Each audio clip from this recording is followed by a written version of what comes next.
అదే RTV app వార్తల్ని క్షణాల్లో చదివే అవకాశం ఉంటుంది. ఒక న్యూస్ పేపర్, ఒక టెలివిజన్ ఛానల్ మీ చేతుల్లో ఎప్పుడూ ఉంటాయి. అందరికీ నమస్కారాలు. జగన్మోహన్ రెడ్డి గారు ముఖ్యమంత్రిగా ఉన్నప్పుడు గత ఎన్నికల ముందు ఆనాటి ప్రతిపక్ష నాయకులు మాజీ ముఖ్యమంత్రి వర్యులు శ్రీ నారా చంద్రబాబు గారి పైన ఏ విధంగా అక్రమ కేసును పెట్టి అరెస్ట్ చేసి రిమాండ్ పంపి 50 రోజుల పైగా జైల్లో పెట్టారో రాష్ట్ర ప్రజలకే కాదు, దేశంలోని అందరికీ తెలుసు, విదేశాలు కూడా లోని ప్రజలకందరికీ తెలుసు. ఆనాడు చంద్రబాబు నాయుడు గారు ఏ తప్పు చేయలేదు, తప్పుడు కేసు పెట్టారు, అక్రమ కేసు పెట్టి ఆయన వేధిస్తున్నారని చెప్పి అందరూ భావించారు. మరి ఇప్పుడు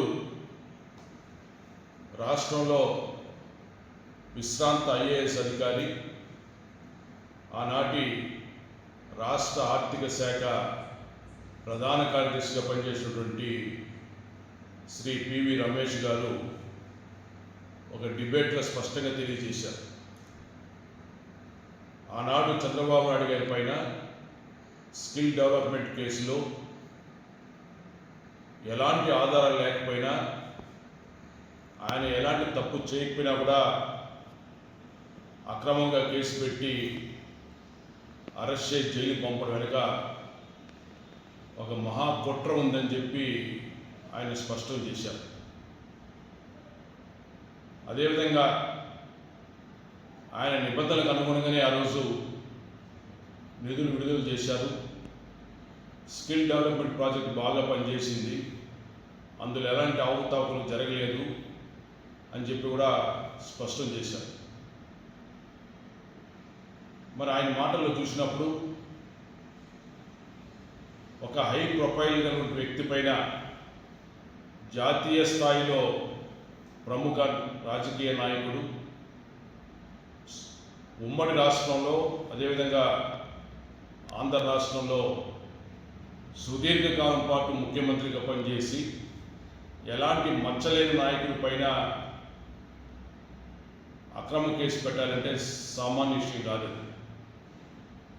అత్యున్నత స్థాయిలో నిర్ణయం తీసుకొని చేసిన కార్యక్రమం తప్ప ఆషామాషిగా పెట్టిన కేసు కాదు.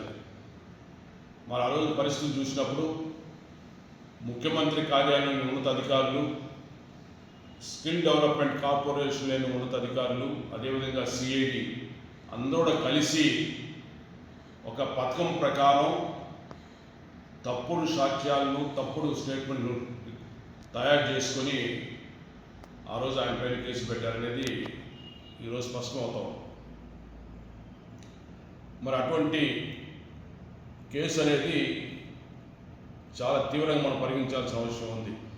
మరి శ్రీ పివి రమేష్ గారు కూడా చెప్పారు, నా స్టేట్మెంట్ను మార్చారు, నేను చెప్పినట్టు కాకుండా నా స్టేట్మెంట్ వేరే విధంగా రాసుకొని మరి నన్ను కూడా అందులో వాడుకున్నారని చెప్పి కూడా ఆయన స్పష్టం చేశారు. ఈ వ్యవహారం అన్నింటిపైన కూడా డీజీపీ గారి దృష్టికి తీసుకెళ్ళి దానిపైన సమగ్ర విచారణ చేయమని చెప్పి కూడా ఆయన కోరారు.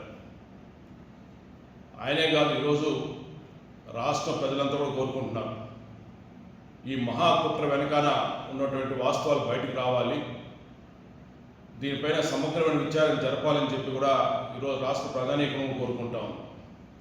అవసరమైతే సిబిఐ ఎంక్వైరీకి కూడా ఆదేశించాలని కూడా ఈరోజు ప్రజలు కోరుకుంటున్నారు. అది న్యాయమైనటువంటి కోరికే. ఎందుకంటే ఒక అత్యున్నత స్థాయి వ్యక్తి పైన రాజకీయ లబ్ధి కోసం పెట్టినటువంటి అక్రమ కేసు వెళ్ళినటువంటి కుట్రను కానీ బయట తీసుకోవాల్సిన బాధ్యత ఈరోజు కూటమి ప్రభుత్వం తీసుకోవాల్సింది కూడా ప్రజలు కోరుకుంటున్నారు. మేము కూడా డిమాండ్ చేస్తున్నాం. ఈ వ్యవహారం మొత్తం పైన కూడా ఒక సమగ్రమైన విచారణ జరిపి వాస్తవాలు ప్రజల ముందు పెట్టాలని చెప్పి కూడా కూటమి ప్రభుత్వాన్ని మేము కోరుకుంటున్నాం. మరిన్ని వీడియోస్ కోసం ఛానల్ ని సబ్స్క్రైబ్ చేయండి. లేటెస్ట్ అప్డేట్స్ కోసం వాట్సాప్ ఛానల్ ని ఫాలో అవ్వండి. అండ్ లింక్ డిస్క్రిప్షన్ లో ఉంది.